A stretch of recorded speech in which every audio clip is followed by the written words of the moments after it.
Olá, meus seres, eu espero que todos muito bem. Chegamos com a nossa revisão, o EPG, para você brilhar muito bem nessa prova. Antes, eu convido você a se inscrever no nosso canal, se não é inscrito, é inscrita ainda. Deixe seu like, ative as notificações para o mais rápido chegarmos com aulas de biologia até você que está estudando essa disciplina maravilhosa chamada biologia, a mais bonita de todas.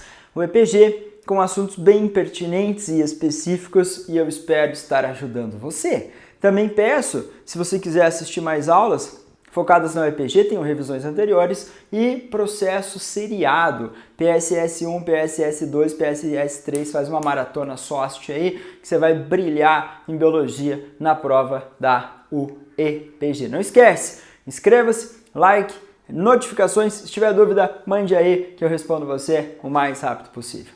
Coloquei aqui tópicos para a prova no domingo. Célula eucariótica, poxa, aquela célula que tem núcleo, aquela célula maior, tem vários outros compartimentos além do núcleo, retículo liso, rugoso, complexo de Golgi, lisossomos, peroxissomos, outras estruturas que não são membranosas, como centríolos e ribossomos, que não são envoltas por membrana. Então eu gostaria que você fizesse aquela comparação geral. As células procarióticas menores, mais simples, e as eucarióticas com um tamanho maior, uma complexidade maior. Aqui, ó, faz a associação entre o lisossomo e a digestão intracelular. Se eu olhar para a digestão, eu vou ver que dentro do lisossomo, lise significa quebra, somo corpo.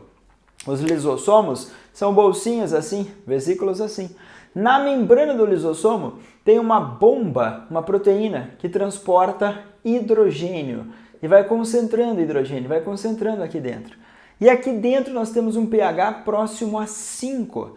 E as enzimas que estão ali no interior são genericamente chamadas de hidrolases ácidas. As enzimas são sintetizadas no retículo rugoso. E aí são enviadas para o complexo de Golgi. E o lisossomo tem origem a partir do complexo de Golgi. E ali no interior, uma concentração de uma grande quantidade de enzimas, as hidrolases ácidas. Células como macrófagos que fazem fagocitose, eles têm uma grande quantidade de lisossomos. Esse lisossomo vai fundir-se ao fagossomo e formar o vacúolo digestivo. E aí vai começar a degradação de substâncias ali no interior dessas células. O lisossomo atua na digestão de componentes externos da célula. A gente chama isso de heterofagia. Mas também ele pode degradar componentes próprios da célula num mecanismo chamado autofagia. Reciclar coisas velhas, reutilizar. O lisossomo tem essa capacidade. O retículo endoplasmático rugoso, ele tem associado à sua face externa da membrana os ribossomos. E ali a gente vai ver a síntese de proteínas que vão ter um direcionamento, que vão ser direcionadas para locais. E aquelas proteínas que vão ser secretadas. Lembra do colágeno? A proteína que existe na nossa derme, nas cartilagens, nos ossos, nos tendões. Esse colágeno é sintetizado inicialmente no retículo rugoso, enviado para o complexo de Golgi, e aí o complexo, vesículas de secreção, fundem as membranas do fibroblasto, célulazinha do tecido conjuntivo que sintetiza o colágeno, e aí ela é lançado para o meio extracelular. A vitamina C, ácido ascórbico, essencial, atua nos fibroblastos e ela é muito importante para essa síntese de colágeno. Vegetais como limão, laranja, cerola, as frutas cítricas ricas em vitamina C, e a falta da vitamina C está associada ao escorbuto, aquelas lesões nas gengivas, sangramentos. Então a gente vai direcionar essas ações e esse funcionamento ao complexo de Golgi, fazendo secreção. Mas uma célula como o fibroblasto, que secreta, também tem um retículo rugoso bem desenvolvido. Os centríolos são estruturas não envoltas por membranas, são formadas por microtúbulos, pequenos tubinhos formados de uma proteína chamada tubulina.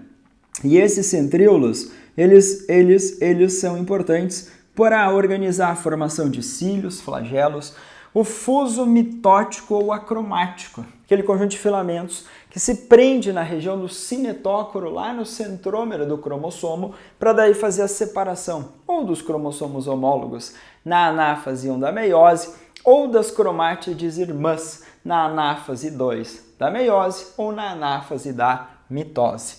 Então, jovem, é muito componente celular. Além disso, a célula eucariótica tem um formato. Você tem lá microtúbulos, que fazem parte do citoesqueleto, que tem um diâmetro maior.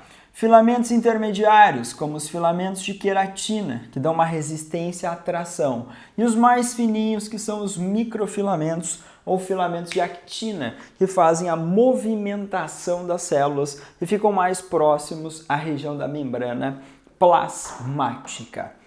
Agora, eu olhei para a célula eucariótica e se eu pensar numa célula eucariótica vegetal ou de uma alga eucariótica, eu consigo ver lá mitocôndrias realizando respiração celular ou duas etapas da respiração, o ciclo de Krebs e a fosforilação e o cloroplasto, fase clara e fase escura da fotossíntese. Agora, se é uma alga, se é uma planta, a gente vai pensar que elas conseguem produzir na fotossíntese o composto orgânico, então a fotossíntese produz o composto orgânico e a respiração consome esse composto orgânico. As plantas expostas à luz, vamos lá, vai aumentando a quantidade de luz, vai aumentando a quantidade de luz, a velocidade vai aumentando da fotossíntese, até chegar num ponto de saturação. Mas eu coloquei aqui respiração, ó. Essa respiração não está sendo influenciada pela quantidade de luz. Mas vai chegar um momento em que a quantidade de luz, ela vai aqui ser suficiente para você ter uma quantidade de fotossíntese que iguala a respiração. Nesse ponto em que a fotossíntese se iguala à respiração, nós temos o ponto de compensação fótico. F, taxa de fotossíntese igual a taxa de respiração. O que significa? Tudo que a planta produz, ela mesma consome. Agora, para essa planta crescer e se desenvolver, ela deve superar esse ponto de compensação. Ela deve ter reservas, armazenamento, ela vai entrar em etapa reprodutiva. Então a gente vai precisar ver a plantinha superando esse ponto de compensação para produzir substâncias em excesso e garantir o seu desenvolvimento. Se eu olhar para esse blocão aqui, células e diferenciações, ok? Isso pode aparecer tanto na prova específica quanto no geralzão, conhecimentos gerais. Sangue vai estar na conhecimentos gerais. Geralmente nós temos lá uma quantidade de sangue fluindo, ó, dentro dos nossos vasos sanguíneos. Nosso coração tem 4 cavidades. As veias trazem o sangue até os átrios do nosso coração. O sangue do átrio vai para o ventrículo envia pelas artérias. A artéria pulmonar leva até os pulmões para o sangue ser oxigenado, a aorta para todo o nosso corpinho. Esse sangue é formado por uma parte líquida chamada plasma. Ali você tem água, tem sais, tem glicose, tem triglicerídeos, tem colesterol viajando nessa parte líquida do sangue. E mergulhado nessa parte líquida do sangue temos os elementos figurados do sangue. Os leucócitos são as células brancas que servem para defesa. Basófilo, eosinófilo, neutrófilo, monócito e linfócito são tipos de leucócitos, tipos de células brancas para a nossa defesa. As plaquetas ou trombócitos são fragmentos de células que se acumulam e são essenciais para a cascata de coagulação e evitam as hemorragias. E as hemácias são as em maior quantidade. 4,5, 5,5 milhões de hemácias por milímetro cúbico de sangue. E lá no interior, uma proteína chamada hemoglobina, a associação com o oxigênio e aí o transporte para os tecidos corporais. Então, hemácia, plaqueta, leucócito, elementos figurados, a parte sólida do nosso sangue. Então, se a EPG chamar de líquido e sólido, esse vai ser a separação do nosso sangue. Geralmente, uns 55% essa parte líquida, uns 45% essa parte sólida do nosso sangue. Não esquece, você tem aí esse fluxo constante para transportar substâncias. Pode ser hormônio, pode ser anticorpo, pode ser glicose, pode ser oxigênio, várias substâncias fluindo excretas. As nossas células vão precisar de nutrientes, de oxigênio, vão eliminar resíduos nitrogenados, gás carbônico. Então esse sangue vai ser essa via de transporte. Sem contar a resposta de defesa. Vírus, bactérias são antígenos estranhos. O nosso organismo reconhece isso, produz anticorpos proteínas de defesa e vai nos proteger misticamente. Então nós teremos várias funções atribuídas. Os vasos sanguíneos, se tiver muito friozinho aí, os vasos têm um diâmetro menor e eles ficam mais profundos. Se há muito quente, eles ficam mais superficiais, um diâmetro maior. Então até a termorregulação ou regulação de temperatura é influenciada por esse fluxo de sangue no nosso organismo. E ao EPG é muito difícil não aparecer nada sobre evolução. Nos últimos anos, as ideias de teoria sintética da evolução foram as mais comuns. Evidências da evolução, os fósseis, os órgãos homólogos, aqueles que têm a mesma origem e demonstram uma ancestralidade comum, evidências bioquímicas, a comparação de DNA, evidências embrionárias da evolução. Evolução é sinônimo de mudança. Os seres vivos que estão aqui nesse planeta sofrem constantes mudanças com o passar do tempo. O ambiente pode sofrer modificações, seleciona os mais adaptados. Esse é o principal pensamento da teoria de seleção natural proposta por Charles Darwin. A ideia de seleção natural também foi compartilhada por Alfred Russel Wallace com Darwin. Mas aqui eu peguei as ideias da teoria sintética da evolução, que veio depois. Darwin nos deixou, e aí a ideia dele foi difundida pelo mundo, e aí a genética veio para explicar as diferenças que existiam entre os indivíduos da população. Então aqui eu pensei numa população. Você tem indivíduos azão, azinho, um gene, 2 alelos, e você tem variabilidade genética. De onde veio essa variabilidade genética? Mutações, recombinação gênica, reprodução sexuada, tem lá o crossing over, a segregação independente. Então isso gera variabilidade na população. SN é a seleção natural. A seleção natural atuou e aí sobreviveram os azinho. Os azinho eram mais adaptados. Ou seja, eles tinham características que garantiam maior sobrevivência. Aqueles indivíduos que sobrevivem por mais tempo têm mais chance de deixar descendentes. Então você vai lembrar dessas duas palavrinhas para seleção natural: sobrevivência e reprodução. Aqueles que sobrevivem mais tempo têm mais chances de deixar descendentes, e eu preciso desses 2 tópicos. Eu coloquei aqui uma partezinha mais específica. Esse tipo aqui de seleção natural é direcional.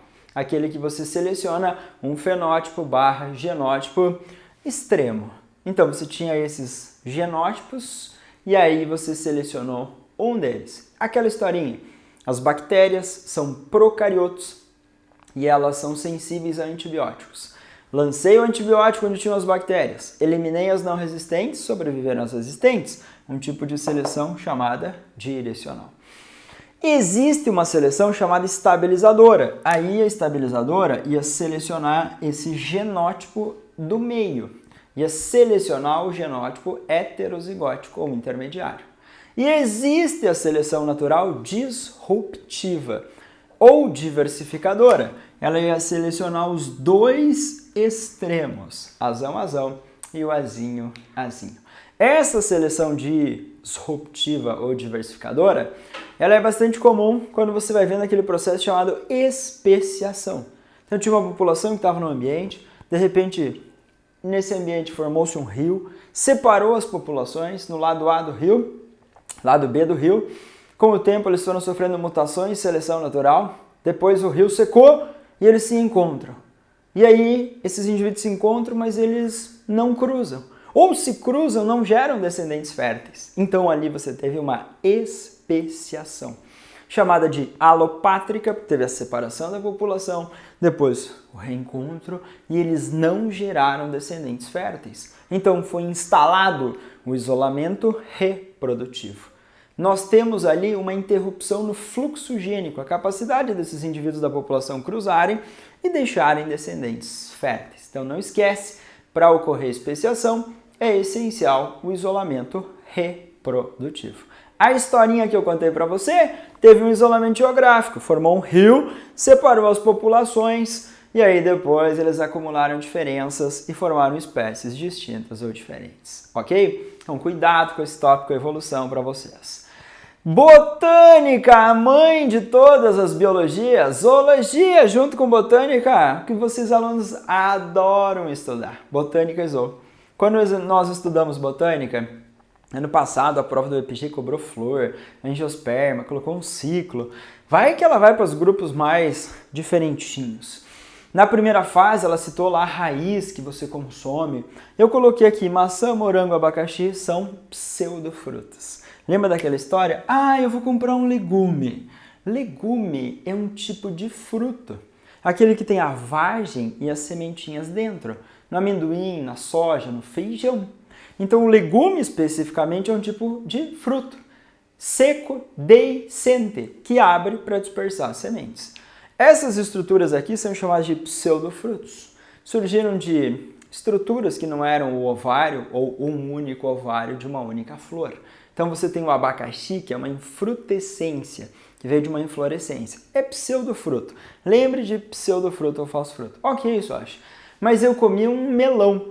Ah, é um fruto do tipo baga. Eu comi um pêssego. É um fruto do tipo drupa. Lembra daquela historinha? Ovário fecundado e desenvolvido forma fruto. O óvulo forma a semente. Quem é que tem semente? Gimnospermas e angiospermas. Então elas são espermatófitas. Nas gimnospermas e angiospermas também tem tubo polínico, que veio do grão de pólen. Então elas são chamadas de sifonógamas. E elas não dependem mais de água para fecundação. Gimnospermas e angiospermas têm estrutura de reprodução visível. Lá na araucária angustifolia, pinheiro do Paraná, você vê estróbilos. A estrutura de reprodução é uma fanerógama. Lá na jabuticaba, você vê flores. Opa, uma estrutura de reprodução visível. Então, fanerógamas. Então, por favor, eu foquei aqui briófitas, musgos. Por favor, o musguinho é uma planta pequenininha. Tem rizoide, cauloide, filóide, que é semelhante à raiz, semelhante a caule, semelhante à folha. Você vai lembrar do macete, brigar. A fase de gametófito é dominante. Gametófito é a fase N ou haploide, responsável pela formação dos gametas. Na briófita e na pteridófita, o gameta masculino é o anterozoide. O gameta feminino é a oosfera. E para encontrar esses gametas, nós precisamos de água. Então elas são chamadas de criptógamas. Criptoculto, gamia, união. Elas não têm uma estrutura de reprodução visível, precisa de água para essa fecundação. As briófitas são avasculares ou atraqueófitas, não têm vasos condutores de seiva. Já as pteridófitas são criptógamas vasculares, ou seja, vão apresentar xilema conduzindo água e sais minerais, floema conduzindo água e açúcares. Então a gente tem esses grupos vegetais como um destaque. Também nas plantas tem a fisiologia vegetal, a absorção, condução, transpiração. Cuidado, transpirar é perder água na forma de vapor. Na superfície das folhas tem os estômatos. E eles abriam o ostíolo, perdia água na forma de vapor. Então a transpiração estomatar. As plantas também podem produzir hormônios. Lembra? Vou colocar atravessadinho aqui. Auxina, um hormônio responsável pelo tropismo, aquele movimento de curvatura. Colocar a plantinha, luz de um lado só, e aí ela curvar em direção à luz. Tropismo, crescer em direção a esse estímulo. No lado que recebe mais luz, tem menos auxina. A auxina migra para o outro lado, e aí esse outro lado não iluminado cresce mais. Um hormônio gasoso chamado etileno está associado à maturação dos frutos. Então, esse hormônio gasoso se difunde facilmente e influencia o processo de maturação. Cuidado com esses tópicos na botânica. Zoologia. Cara, o EPG é um dos lugares que cobra tipo sobre os equinodermos, assinale correta. Você estuda equinodermos? Sim, você fala sim, sócio, eu adoro. Ok, você é uma exceção. Mas, geralmente eu coloquei grupos aqui. Moluscos, bivalvos, ostra, marisco, mexilhão.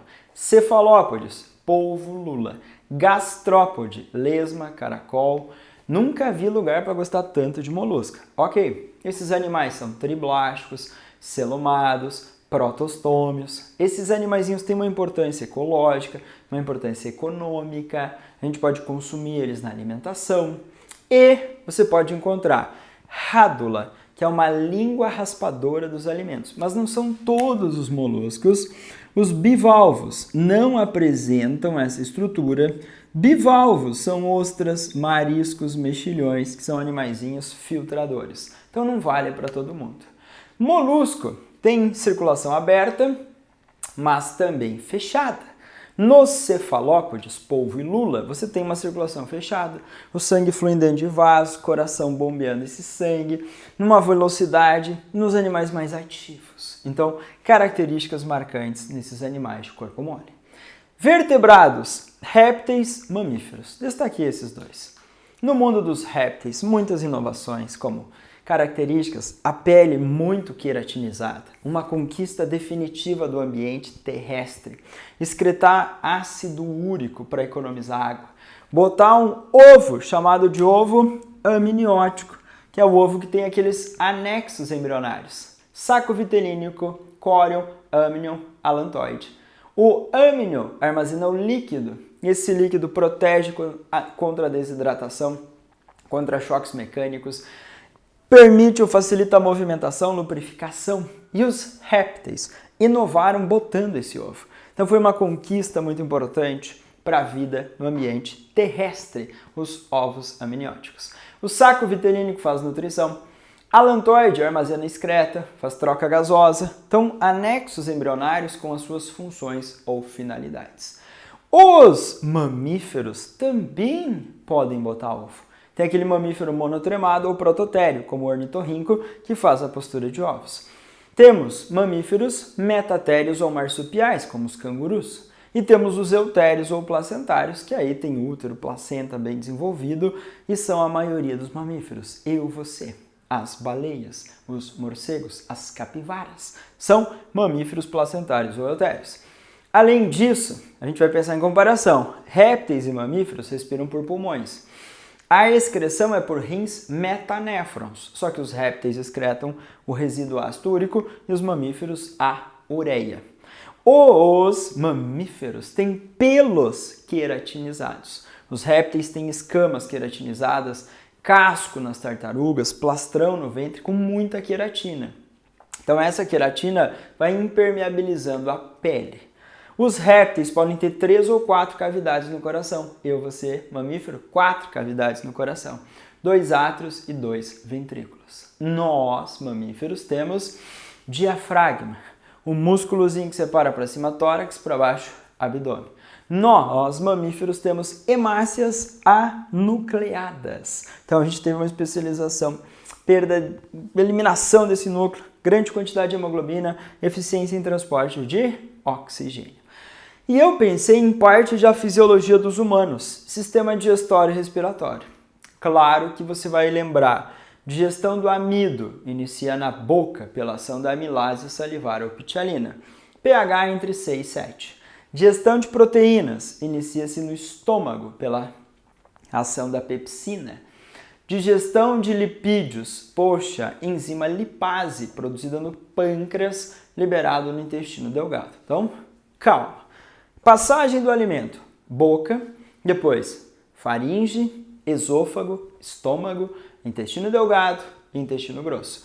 E as glândulas anexas, como glândula salivar, secretando saliva, fígado, produz bile, manda para a vesícula biliar, a vesícula armazena e depois lança a bile no intestino delgado.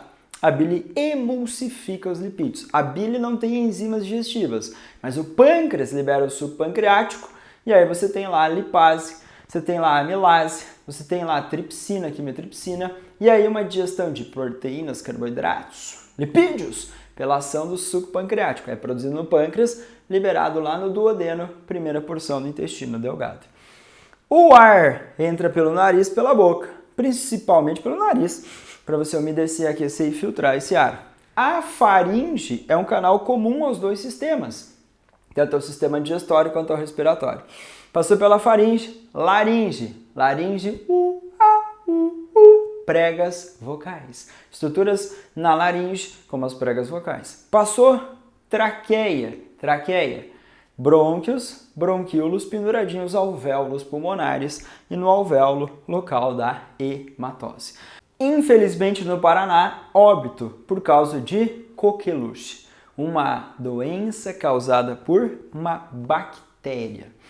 Essa bactéria vai afetar o sistema respiratório. Essa bactéria vai afetar o sistema respiratório. Bordetella pertussis, nome científico da bactéria. Vocês receberam uma vacinação. Lá no calendário inicial de vacinação, 0 a 6 meses, a gente vai fazer a dose da vacina, reforço. Se não completar esse ciclo, a gente pode estar muito exposto.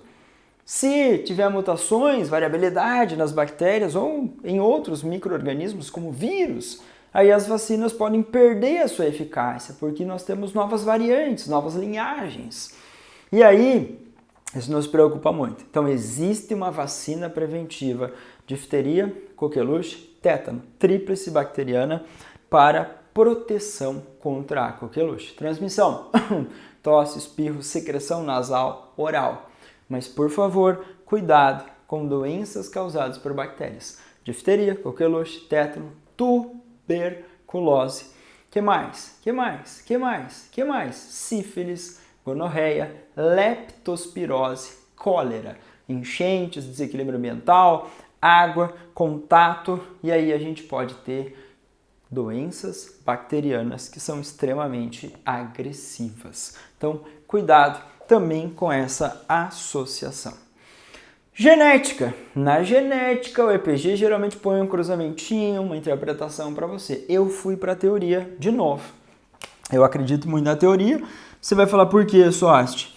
Porque, sim, porque o EPG historicamente fez muitas cobranças. Dominância. Geralmente você tem aqui um par de cromossomos homólogos. Um alelo azão e um alelo azinho. Par de homólogos, cromossomos do mesmo par, um de origem paterna, outro de origem materna. Nós podemos ter uma relação de dominância completa. O azão é dominante sobre o azinho. Ou seja, se eu cruzar a ervilha amarela heterozigota com amarela heterozigótica, azão, azinho, azão, azinho, eu vou ter azão, azão, azão, azinho, azão, azinho. 3 ervilhas amarelas. Perceba aqui, tendo um alelo ou 2 azão, ela vai ter o fenótipo amarelo. E aí, para ser verde, ela tem que ser homozigota recessiva. A famosa proporção 3:1 na primeira lei de Mendel, a lei da pureza dos gametas. Então, o Mendel vai falar para nós que as características são determinadas por fatores. Se o indivíduo é azão-azinho, ele vai produzir 50% de gametas azinho, 50% de gametas azão. Lembra que se você é um indivíduo azão-azinho, você tem 2 alelos, mas você transmite apenas um para o seu descendente. O outro vai vir do outro indivíduo. Então, nós temos uma proporção fenotípica na dominância completa de 3:1. Agora, tem uma dominância incompleta. Espécies de flores que podem ter o fenótipo vermelho, rosa e branco. Nós veremos na dominância incompleta o cruzamento de heterozigóticos, ó, VB, VB, coloquei as 2 letras maiúsculas. Vai formar indivíduo Vzão, Vzão, fenótipo vermelho. VB, VB, fenótipo rosa. E BB, fenótipo branco.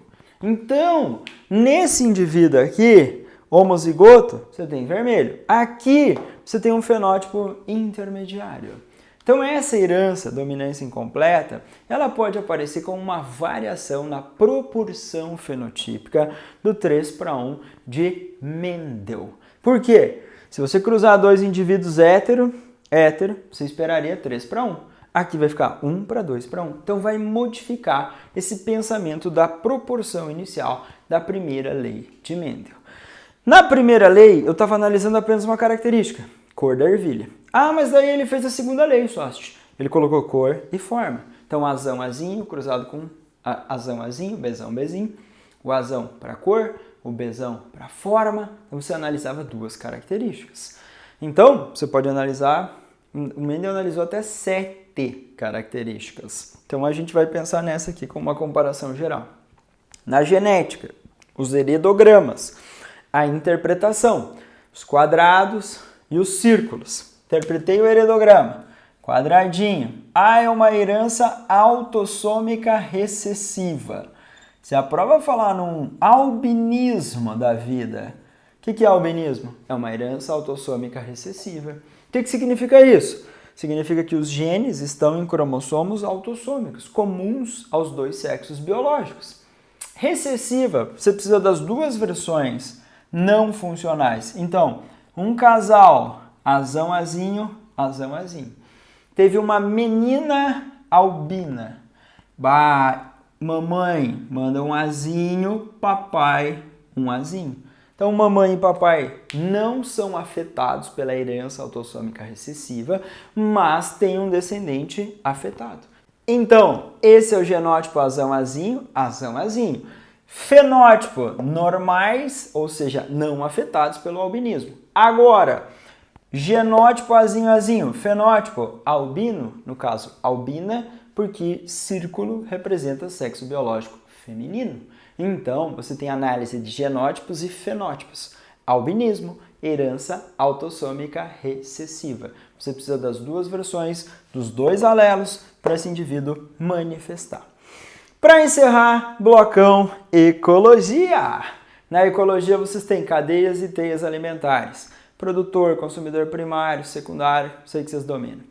Vocês têm relações ecológicas, ciclos biogeoquímicos e alterações ambientais. Acho que a ecologia da UEPG vai vir com biomas. No Brasil, nós temos 6 biomas. A Amazônia e a Mata Atlântica, que são florestas tropicais. Caatinga, mais seco dos nossos biomas. Cerrado, a caixa d'água do nosso Brasil, uma savana maravilhosa. Pantanal, Mato Grosso do Sul e Pampas, no Rio Grande. Nesses biomas, nós temos algumas alterações ambientais, mas é comum a prova fazer alguma associação entre desmatamento. Desmatar, retirar a vegetação. Se eu retirar a vegetação, eu vou retirar os seres que realizam a fotossíntese, ou seja, que sequestram o CO2. Ainda, eu posso fazer queimadas e eu vou eliminar CO2 que estavam nos corpos desses seres vivos. Isso contribui com o aumento do CO2. O CO2 é o principal gás associado ao aquecimento global, efeito estufa, retenção de raios infravermelhos que trazem calor para o nosso planeta. Então a ecologia vai ter várias associações na sua prova. Nós podemos ter bioacumulação, aquela historinha de poluentes não biodegradáveis, que vão se acumulando. Lá no produtor tem um pouquinho, o consumidor tem um pouquinho mais, e nos últimos níveis tróficos, lá nos consumidores finais, maior essa quantidade de substância. Então essa substância não é degradada facilmente, não é eliminada pelos sistemas corporais e ela vai se acumulando no corpo desses seres vivos. Então, mercúrio, chumbo, alguns agrotóxicos, algumas pesquisas hoje com microplásticos mostrando essa acumulação. Produção nos ambientes urbanos, lixo. Então, temos aterros sanitários? Ok. Nós conseguimos separar parte disso e mandar para uma indústria reciclável? Infelizmente, uma pequena parte. Mas em alguns lugares ainda lixão a céu aberto. Em alguns lugares, a decomposição ocorre ali. Às vezes essa decomposição anaeróbica libera gás metano. O gás metano vai para a atmosfera e também contribui com a retenção de raio infravermelho, que traz calor. Isso intensifica aquecimento global / mudanças climáticas. Claro que se eu tenho o aterro sanitário, separo, eu consigo consumir esse metano, queimar ele, esse calor gerar eletricidade. Então eu consigo transformar uma em outra, amenizar, mitigar os problemas ambientais ou alterações ambientais. Nas cidades ainda, asfalto, concreto, centros, ilhas de calor, temperaturas médias mais elevadas, menos áreas verdes. Nas áreas mais distantes do centro da cidade, onde foi preservada uma vegetação, um conforto térmico melhor para a população que consegue morar, viver nesses ambientes. Nós teremos ainda um pensamento maravilhoso daqueles termos. Espécies que estão no mesmo habitat. Elas vivem no mesmo lugar, numa mesma região. Elas podem viver ali sem competir? Sim, se elas tiverem nichos ecológicos distintos. O nicho ecológico é um modo de vida, o que a espécie faz, como ela faz, com quem ela faz, todas as interações. Agora, se espécies tiverem um nicho muito semelhante, elas vão entrar em competição e uma pode eliminar a outra. Nós teremos também o pensamento sobre as cadeias e teias alimentares. Geralmente na base, os produtores. Se aparecer pirâmide na base, independente da espessura, do tamanho do retângulozinho, na base os produtores. Depois, consumidor primário, consumidor secundário. Geralmente eles não vão representar os decompositores. Mas quem são os decompositores? As bactérias, os fungos. Liberam enzimas no ambiente, degradam esses componentes e conseguem reciclar a matéria. A matéria pode ser reciclada, a energia não. A energia vai percorrendo um fluxo que a gente chama de unidirecional e vai diminuindo ao longo dos níveis tróficos. Então esses tópicos eu separei para você que faz o Vestiba da UEPG. Eu espero ter ajudado a revisar vários tópicos, que você julgue, faça uma excelente prova com paciência, calma, sabemos que são questões de somatório. E aí, na dúvida, você deixa do ladinho, faz pontinho de interrogação e qualquer coisa não ponha na sua sominha para você ganhar pontinhos parciais. Desejo a todos uma excelente prova da UEPG, uma excelente prova no domingo. Convido você, se não é inscrito ou inscrita no nosso canal, inscreva-se, deixe seu like, ative as notificações. O mais rápido chegamos até vocês e desejamos de novo uma excelente prova da UEPG no domingo para todos vocês. Abraço!